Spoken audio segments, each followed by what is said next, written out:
1, 2, 1, 2. Hello everyone, welcome to the team's press conference for the 2022 Monaco E-Prix of the ABBFA Formula E World Championship.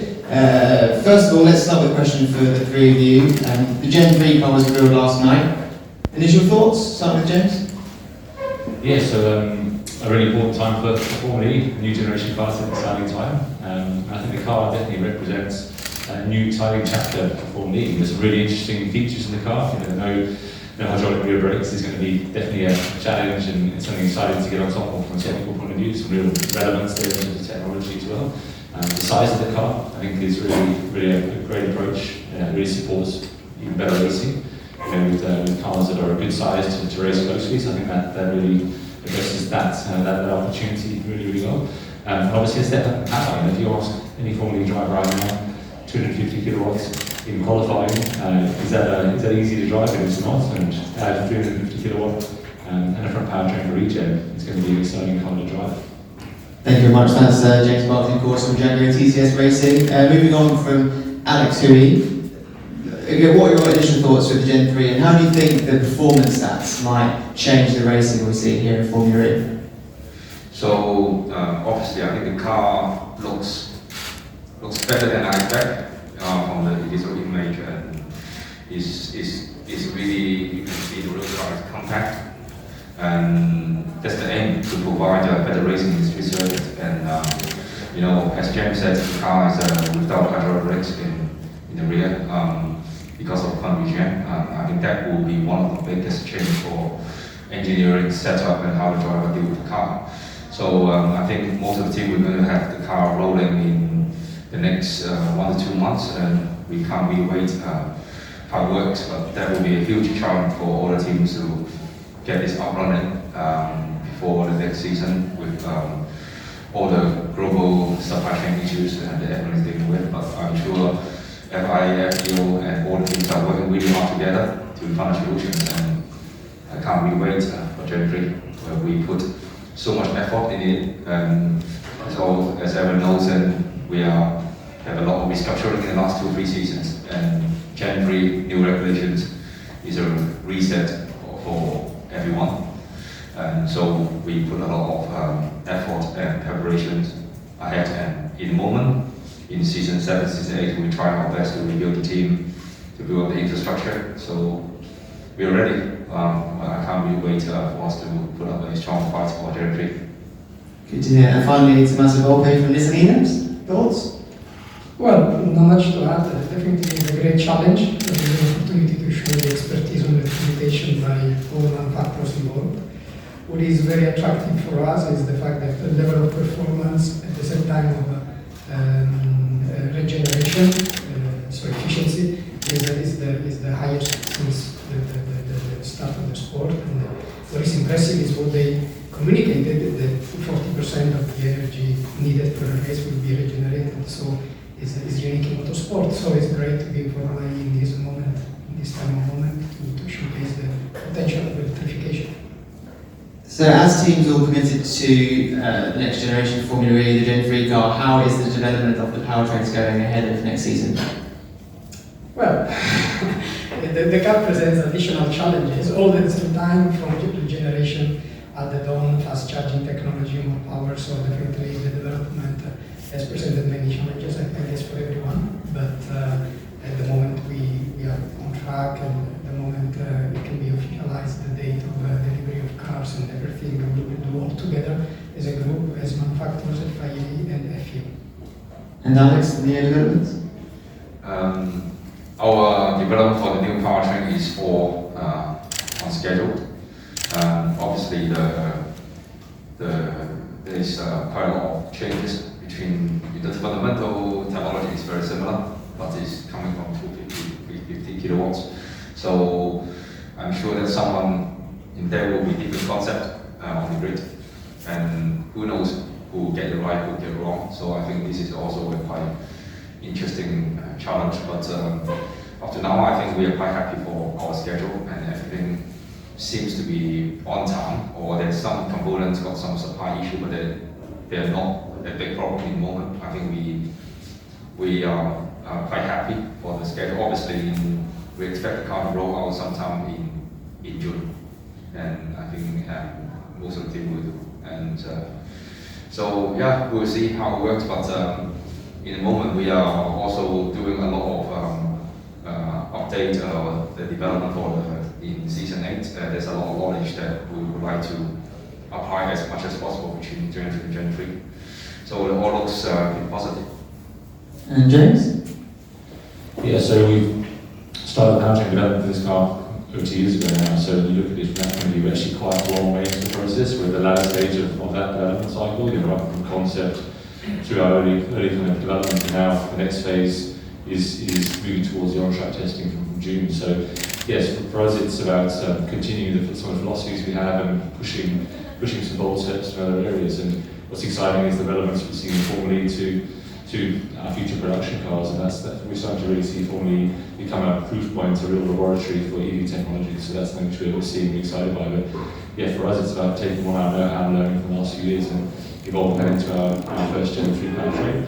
And we're excited to get started with the on-track testing, and that's when obviously a lot of the work also really starts. We've got a short window of time now to do that, and then to finally homologate. So it's a real pinch point, but one which I think it's going to be exciting once we get to track and start testing with a new car. And I know we're at that point, having been working on it for some time, to ready to start actually having it in the real car and get going with that. So as 3 manufacturer teams, what excites you the most about the potential with the data and development that filters down to road vehicles? It's across the board, and if you look at the powertrain design, it's everything from packaging, right? The size, the weight, is all fundamental, but it's the materials you use and it's how you make the whole system work together really coherently and really efficiently.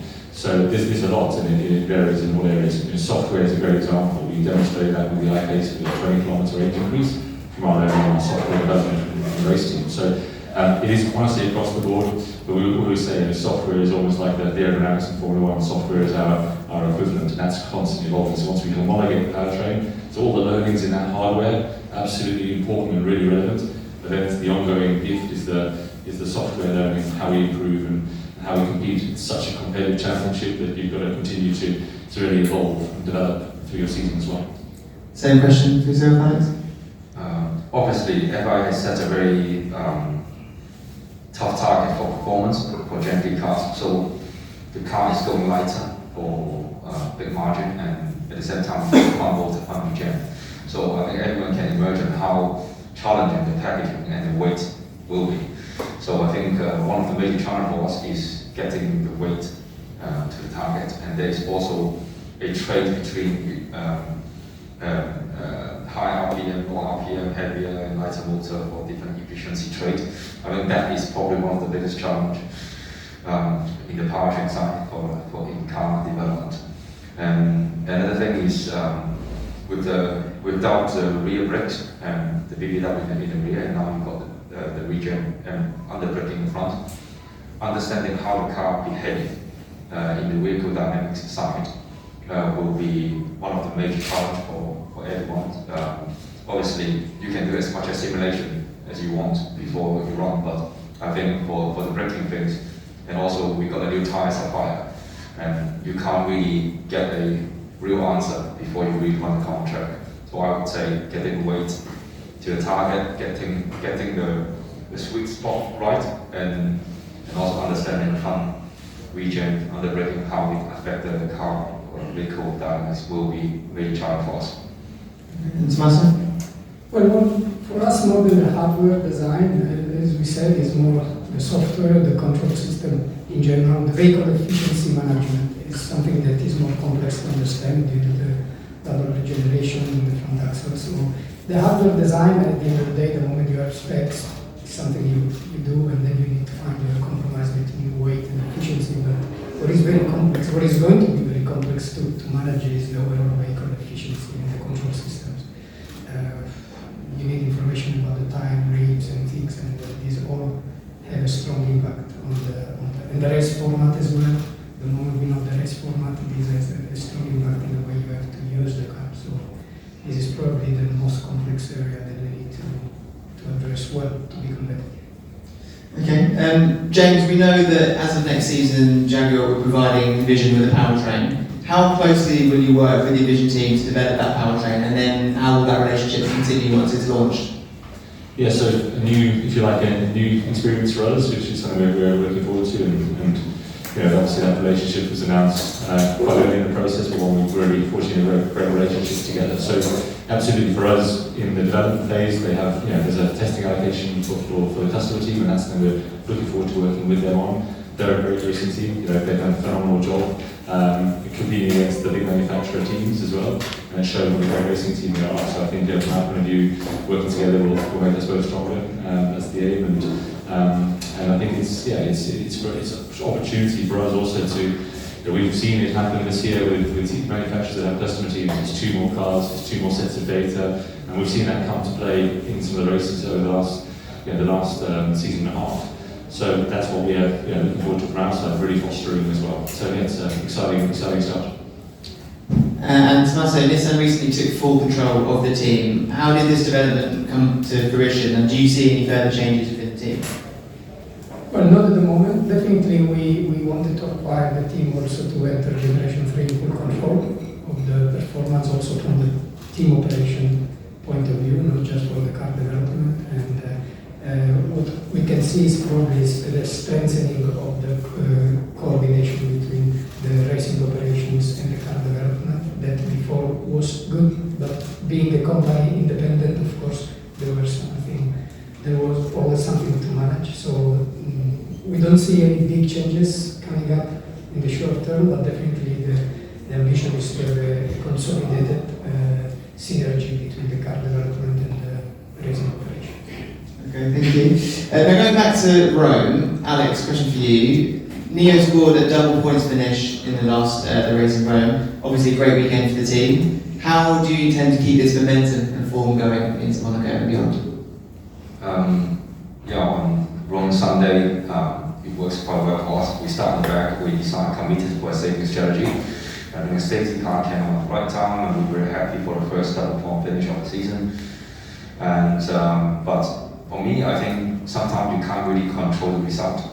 The result is have a big, the luck play a big role of results in Formula E.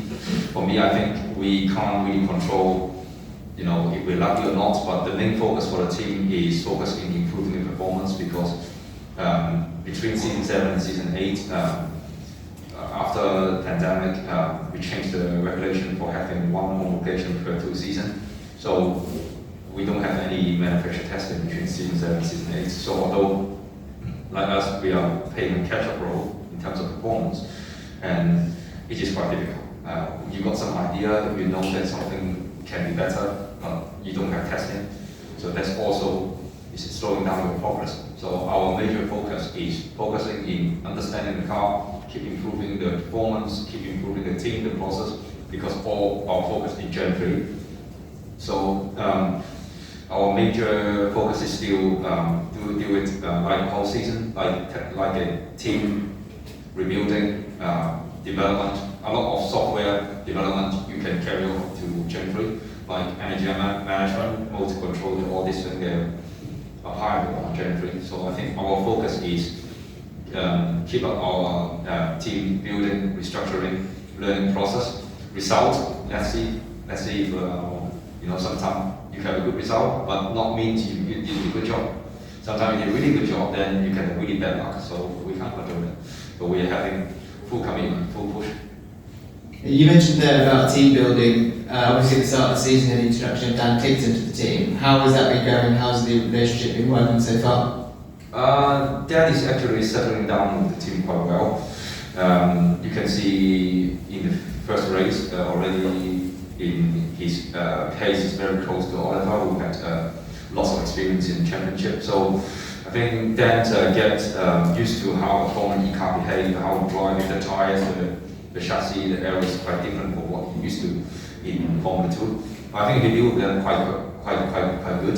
The main thing I think he will let it take more time is the race. I think he is now improving from race to race about understanding the energy management, the strategy. I think that is quite different to most of his previous racing career. So yeah, we think we're quite happy for what Dan is doing in the car. So we believe that he will going to have a strong second half season. Excellent. Tommaso, naturally, at this point of the season, I'm sure you'd like to have a few more points under the team's belt. What's your plan in changing that and kind of picking up from here, getting maximum points? Well, we know that we are far from the top teams at the moment, and the car is the same as last year, so we try to recover some areas, but the car fundamentally is the same. So the objective is obviously to show a positive trend compared to last year and over the season, so to gain points here with both cars, hopefully, and to try to gain at least 1-2 positions in the championship by the end of the season. Yeah. Would you say that there's a strong emphasis into making sure the Gen 3 start is strong, or is it still very much eyes focused on this season? Yeah, definitely. Of course, we want to show improvement in season 8, but definitely the strong commitment of Nissan is pretty much on Generation 3. This is also why we purchased the team, and we know that changes don't happen overnight, so the big focus is on Generation 3. Okay, and final question from me, James. Double race win last time out in Rome, incredible, congratulations. Really light up the season and bring Jaguar TCS Racing back into the championship hunt. Mitch was phenomenal, performed very well last time. Another win on the cards, I think he may be a redemption story from last season. Yeah, I am smiling in the mask. Rome was a phenomenal weekend, and just testament to the huge amount of work that everyone's put into this. We know we have a competitive car this season, we quite haven't shown it for one reason or another, and being able to really kind of execute the weekend really well in Rome was just great reward for everyone, and gave us a lot of energy as we move forward. But Formula E is the most competitive world championship I know of, right? And it's 22 professional drivers, incredible teams, and you can't be complacent. In fact, the trend to repeat success is very rare in Formula E. So our point of view, just keeping our heads down. We enjoyed champagne in Rome, but we were quite quickly straight on to the task at hand here for Monaco, and that's going to be our focus. So yes, it's always nice to have a weekend like that, and we'd love to come here and put on a great show and try and fight for points, podiums, and hopefully win. But you can't understand how competitive it's going to be. I think it's going to be a really, really amazing race here tomorrow, but I do think there's going to be a lot of people really running. Excellent, thank you very much, gents. Open floor to questions.